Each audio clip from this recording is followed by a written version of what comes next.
Computer vision എന്താണെന്ന് വെച്ചിട്ടുണ്ടെങ്കിൽ നിങ്ങളിപ്പോൾ എന്നെ കണ്ടപ്പോൾ നിങ്ങൾക്ക് പിന്നെ എവിടെ വെച്ച് എന്നെ കണ്ടാലും ഇപ്പം എന്നെ കണ്ടപ്പോൾ നിങ്ങൾ കുറച്ച് കാര്യങ്ങൾ എൻ്റെ നോട്ട് ചെയ്തിട്ടുണ്ട്. എൻ്റെ ഷേപ്പ്, എൻ്റെ കളർ, എൻ്റെ ഹെയറിൻ്റെ സ്റ്റൈല്, സംസാരിക്കുന്ന രീതി, നടക്കുന്ന രീതി, അങ്ങനെ കുറച്ച് സംഭവങ്ങളൊക്കെ നിങ്ങൾ നോട്ട് ചെയ്തിട്ടുണ്ട്. അപ്പോൾ നിങ്ങൾ പിന്നെ എവിടെ വെച്ച് എന്നെ കണ്ടു കഴിഞ്ഞാൽ നിങ്ങൾ ഫൈൻഡ് ചെയ്യുന്നത് ഇങ്ങനത്തെ കുറച്ച് സംഭവങ്ങൾ വെച്ചിട്ടായിരിക്കും ഞാനാണ് നേരത്തെ കണ്ടതെന്നുള്ള ഫൈൻഡ് ചെയ്യുന്നത്. അപ്പോൾ അതുപോലെ തന്നെ നമുക്ക് ജീവനില്ലാത്തൊരു വസ്തുവാണ് കമ്പ്യൂട്ടർ എന്ന് പറഞ്ഞത്. അപ്പോൾ നമ്മൾ കമ്പ്യൂട്ടറിനെ ട്രെയിൻ ചെയ്ത് കൊടുക്കുവാണ്.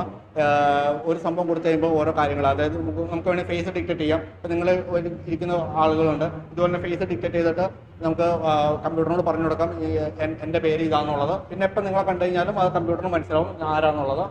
അപ്പോൾ അങ്ങനെ മനസ്സിലാക്കി എടുക്കുന്നതാണ് കമ്പ്യൂട്ടർ വിഷൻ എന്ന് പറയുന്നത്. അപ്പോൾ അത് ബേസ് ചെയ്തിട്ടുള്ള കുറച്ച് ടോപ്പിക്കുകളാണ് ഇവിടെ ചെയ്യുന്നത്. ഇതിപ്പോൾ എന്താണെന്ന് വെച്ചിട്ടുണ്ടെങ്കിൽ നമ്മുടെ ഹാൻഡ് ഡിക്റ്റേറ്റ് ചെയ്തിട്ട് ഒരു ക്വിസ് കോമ്പറ്റീഷൻ്റെ ഒരു ചെറിയൊരു ഡെമോൺസ്ട്രേഷൻ ആണ്. അപ്പോൾ നമ്മൾ വീട്ടിലൊക്കെ ടി വി മാറ്റുന്നത് അടച്ചിടാം. അപ്പോൾ നമ്മുടെ വീട്ടിൽ ടി വി റൺ ചെയ്യുന്നത് എങ്ങനെയാണെന്ന് വെച്ചിട്ടുണ്ടെങ്കിൽ അല്ല ടി വിയുടെ ചാനലൊക്കെ മാറ്റുന്നത് നമ്മൾ റിമോട്ട് ഉപയോഗിച്ചിട്ടാണ് നമ്മളതിൻ്റെ ചാനൽസും കാര്യങ്ങളൊക്കെ അങ്ങോട്ടും ഇങ്ങോട്ടും മാറ്റുന്നത്. ഇപ്പോൾ ഫ്യൂച്ചറിൽ വരുന്നത് ജസ്റ്റ് നമ്മൾ അവിടെ തന്നെ ഇരിക്കുന്നു, നമ്മൾ കൈ കൊണ്ട് അങ്ങോട്ടും ഇങ്ങോട്ടും പ്രസ് ചെയ്തിട്ടുണ്ടെങ്കിൽ ഓരോ ചാനൽ മാറ്റുക, അല്ലെങ്കിൽ സിനിമ മാറ്റേണ്ടി അങ്ങനെ സംഭവങ്ങൾ മാറ്റുന്നത്. ഇപ്പോൾ ഷോപ്പിംഗ് കോംപ്ലക്സ് പോയിട്ടൊക്കെ നമ്മളൊരു സാധനം മേടിക്കാനുണ്ടെങ്കിൽ ജസ്റ്റ് അവിടെ ചെല്ലുന്നു, നമ്മൾ ജസ്റ്റ് ഏതാണെന്ന് വെച്ചിട്ടുണ്ടെങ്കിൽ നമ്മൾ കൈ കൊണ്ട് ഇങ്ങനെ പ്രസ് ചെയ്യുന്ന ആ സംഭവം വരുന്നത്. ഇപ്പോൾ നമ്മൾ കീബോർഡിലൊക്കെ നമ്മൾ ടൈപ്പ് ചെയ്തിട്ട് കീബോർഡ് വെച്ചിട്ടാണ് നമ്മൾ ടൈപ്പ് ചെയ്യുന്നത്. ഫ്യൂച്ചറിൽ ജസ്റ്റ് ക്യാമറ മുമ്പിൽ നിന്ന് ഇങ്ങനെ ടൈപ്പ് ചെയ്യുമായിരിക്കും. അപ്പോൾ അതിനനുസരിച്ച് ഫൈൻഡ് ചെയ്യണം. ഇതിപ്പോൾ എന്താ വെച്ചിട്ടുണ്ടെങ്കിൽ എൻ്റെ കൈ ഡിക്റ്റേറ്റ് ചെയ്യുന്നു. ഇവിടെ കുറച്ച് ചോദ്യങ്ങളും ഓപ്ഷൻസും കൊടുത്തിട്ടുണ്ട്. അപ്പോൾ ഏതാണോ ആൻസർ വേണ്ടത് അവിടെ ജസ്റ്റ് കൈ കൊണ്ടുവന്ന് ജസ്റ്റ് പ്രസ് ചെയ്യുന്നു, എന്നിട്ട് ജസ്റ്റ് ക്ലിക്ക് ചെയ്തിട്ടുണ്ടെങ്കിൽ അത് വർക്ക് ചെയ്യുകയാണ് ചെയ്യണത്. ഇപ്പോൾ ഫ്യൂച്ചറിൽ ഇത് വെച്ചിട്ടുണ്ടെങ്കിൽ നമുക്ക് വേറെ സംഭവങ്ങൾ നമ്മുടെ കയ്യിലൊന്നും കരുതേണ്ട കാര്യമില്ല. ഇതെല്ലാം ലൈവായിട്ട് അപ്ഡേറ്റ് ചെയ്തിട്ട് നമ്മുടെ ഇൻഫർമേഷൻ കിട്ടുവാണ്. അപ്പോൾ ആർക്കും ജസ്റ്റ് വേണമെങ്കിൽ ടെസ്റ്റ് ചെയ്ത് നോക്കാം നിങ്ങളുടെ കൈ വർക്ക് ചെയ്യുന്നുണ്ടോ അല്ലെങ്കിൽ റീഡ് ചെയ്യുന്നുണ്ടോ. അപ്പോൾ ഇതുപോലെ പല രീതിയിലും ജസ്റ്റ് കുറച്ച് അടുത്തേക്ക് വന്നിട്ട് കൈ നേരെ പിടിക്കാം, എന്നിട്ട് ജസ്റ്റ് ആൻസറിൻ്റെ അടുത്തുകൊണ്ട് വന്നിട്ട് അത് ചെയ്യാം. അപ്പോൾ ഇതുപോലെ തന്നെ വേറൊരു ടോപ്പിക്കാണ് ഇതെന്ന് പറയാൻ.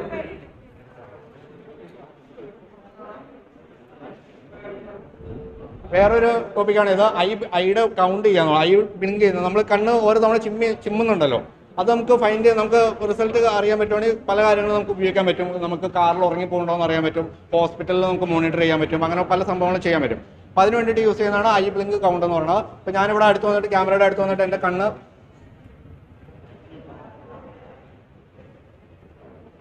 കണ്ണ് ഞാൻ ഓരോ തവണ ചിമ്മുന്ന സമയത്ത് അവിടെ ഇത് ചെയ്തുകൊണ്ട് ഫൈൻഡ് ചെയ്തിട്ട് കണ്ണിൻ്റെ പൊസിഷൻ മാത്രമായിട്ട് ഫൈൻഡ് ചെയ്യും. ഇതിപ്പോൾ ഒരു കണ്ണാണ് കൊടുത്തിട്ടുള്ളത്, അത് നമുക്ക് മാറ്റി കൊടുക്കാം.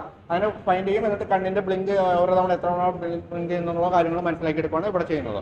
പിന്നെ ഇത് കമ്പ്യൂട്ടർ വിഷൻ ബേസ് ചെയ്തിട്ടുള്ളത് വേറൊരു ടോപ്പിക്കാണ്. അതായത് കാർ പാർക്കിൻ്റെ സ്ലോട്ട് ഫൈൻഡ് ചെയ്യുന്നുള്ളത്.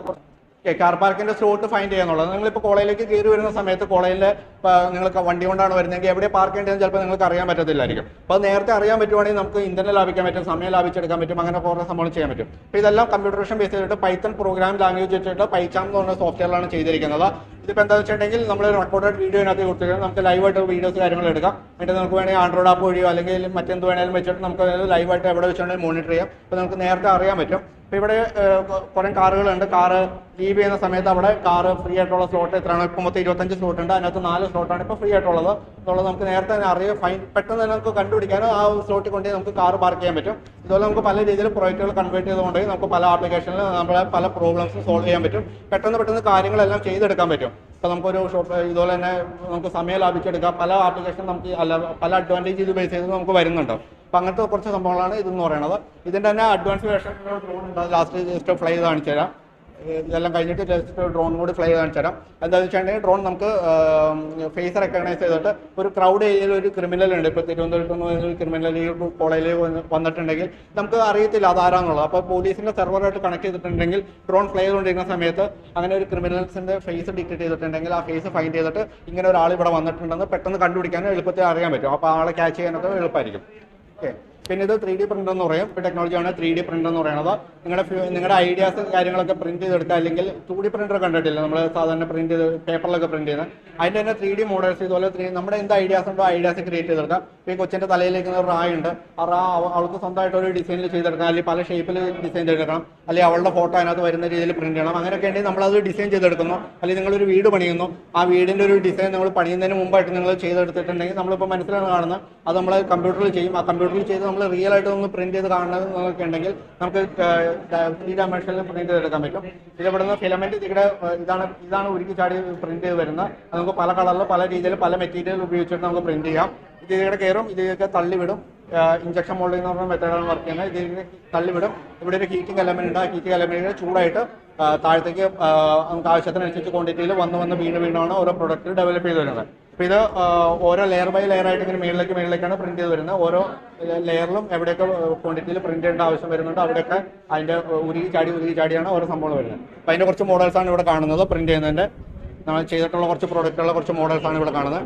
ഇത് ഒരു പ്രൊഡക്റ്റിൻ്റെ ഒരു പ്രോട്ടോടൈപ്പ് ഡെവലപ്പ് ചെയ്തെടുത്താണ്. അപ്പോൾ പ്രോട്ടോടൈപ്പുകളൊക്കെ ഡെവലപ്പ് ചെയ്യാനാണ് കൂടുതൽ യൂസ് ചെയ്യുന്നത്. കാരണം നമ്മൾ അത് പ്രോട്ടോടൈപ്പ് ഡെവലപ്പ് ചെയ്യുമ്പോൾ ആദ്യത്തെ ഡിസൈൻ ആയിരിക്കും ഇതില്ല ഫൈനൽ ഡിസൈൻ ഉണ്ടോ. ഒരു വണ്ടി ഉണ്ടാക്കുന്ന സമയത്ത് നമ്മൾ ആദ്യം ഒരു ഡിസൈൻ ഉണ്ടാക്കി അതൊന്ന് ചെയ്ത് നോക്കി കഴിഞ്ഞാൽ മാത്രമാണ് അതിൻ്റെ എററും കാര്യങ്ങളൊക്കെ ഫൈൻഡ് ചെയ്യാൻ അല്ലെങ്കിൽ അതിൻ്റെ ഡിസഡ്വാൻറ്റേജ് കണ്ടെത്താൻ പറ്റുള്ളൂ. അപ്പോൾ അത് വീണ്ടും മോഡിഫൈ ചെയ്തിട്ട് വീണ്ടും ചെയ്യാന്ന് പറഞ്ഞാൽ ഭയങ്കര എക്സ്പെൻസീവ് ആണ്. അപ്പോൾ ഇതുപോലെ 3D പ്രിന്റർ ഉപയോഗിച്ചിട്ട് നമുക്ക് അതിൻ്റെ സാമ്പിൾസ് പ്രിന്റ് ചെയ്ത് നോക്കി ആ ഫൈനൽ ഔട്ട്പുട്ടിലേക്ക് എത്താം. അപ്പോൾ അതുപോലെ ചെയ്ത ഒരു പ്രോഡക്റ്റാണിത്.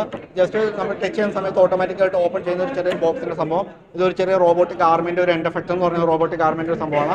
ജസ്റ്റ് പിക്ക് ആൻഡ് പ്ലേസ് ചെയ്യാൻ വേണ്ടിയിട്ട് അങ്ങനെ സംഭവം യൂസ് ചെയ്യുന്നത്. ഇത് റണ്ണിംഗ് ആയിട്ടൊരു പ്രോഡക്റ്റാണ്. 3 ലാമ്പ് എന്ന് പറയും, പേഴ്സണലൈസ് 3 ലാമ്പ് എന്ന് പറയും. ഇപ്പോൾ നിങ്ങൾക്ക് ഗിഫ്റ്റ് കൊടുക്കാനോ നിങ്ങൾക്ക് വെഡിങ്ങോ അല്ലെങ്കിൽ കല്യാണത്തിനോ ബർത്ത്ഡേക്കോ ആർക്കെങ്കിലും എന്തെങ്കിലും ഗിഫ്റ്റ് കൊടുക്കാനോ താല്പര്യം ഉണ്ടെങ്കിൽ 3ന്റെ ബാക്ക്ഗ്രൗണ്ടിൽ അവരുടെ ഫോട്ടോസും അല്ലെങ്കിൽ ടെക്സ്റ്റും കാര്യങ്ങളൊക്കെ വെച്ചിട്ട് നമ്മൾ പ്രിന്റ് ചെയ്ത് അയച്ചു കൊടുക്കും.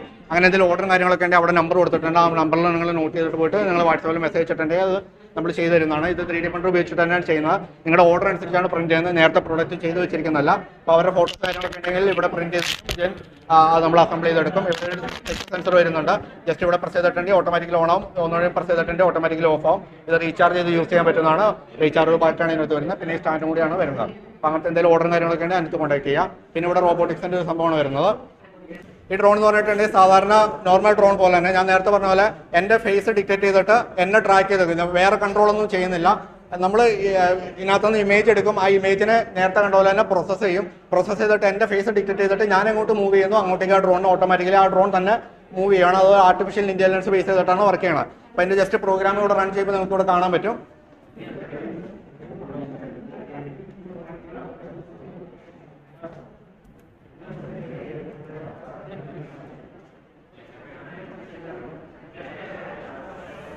ഇപ്പോൾ ഡ്രോൺ ഓട്ടോമാറ്റിക്കലി റൺ ചെയ്തു, ടേക്ക് ഓഫ് ചെയ്തു.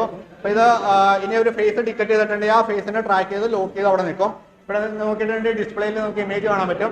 ഇപ്പോൾ എൻ്റെ ഫേസ് ഡിറ്റക്ട് ചെയ്തിട്ടുണ്ടെങ്കിൽ ആ ഫേസ് ഞാൻ എവിടെയാണോ നിൽക്കുന്നത് ഞാൻ എങ്ങോട്ട് മൂവ് ചെയ്തിട്ടുണ്ടെങ്കിൽ ആ പൊസിഷനിൽ ഡ്രോൺ സ്റ്റേബിൾ ആയിട്ട് അങ്ങോട്ടും ഇങ്ങോട്ടും മാറി നിൽക്കും. ഇപ്പോൾ ഞാൻ മൂവ് ചെയ്യുന്ന സമയത്ത് ഡ്രോൺ ഓട്ടോമാറ്റിക്കലി മൂവ് ചെയ്യും.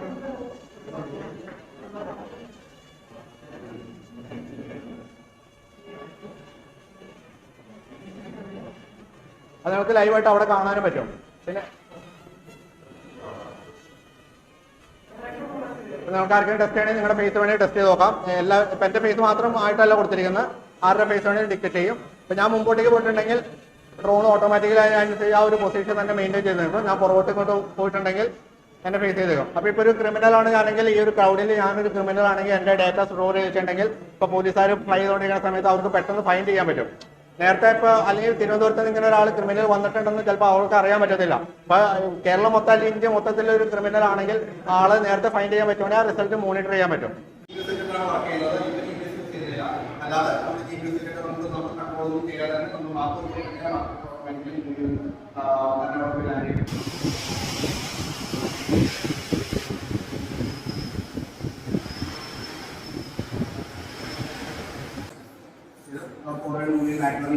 എക്സ്പ്രഷൻ കാര്യങ്ങളൊക്കെ ഇത് നമുക്ക് മൂഡിങ് സംഭവങ്ങളൊക്കെ വരുന്നുണ്ട്. അപ്പോൾ സ്റ്റുഡൻസിനെ പഠിക്കാൻ താല്പര്യമുള്ളവരൊക്കെ ഉണ്ടെങ്കിൽ നമ്മളിത് കണക്ട് ചെയ്ത് കൊടുത്തിട്ട് അവർക്ക് പ്രോഗ്രാം വെച്ചിട്ട് കോമ്പ്ലിക്കേഷൻ വരുന്നില്ല. അല്ലാതെ തന്നെ അവരുടെ പ്രായം കൺട്രോൾ ചെയ്തിട്ട് ഫോർവേഡ് ചെയ്യാൻ മൂവ് ചെയ്യാൻ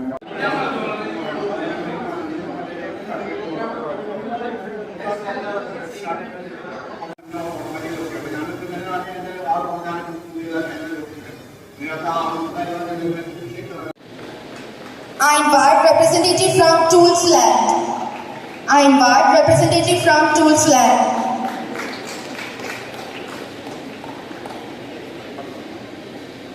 Next, I would like to invite representative from Baselios Medical Mission Hospital. Representative from Baselios Medical Mission Hospital.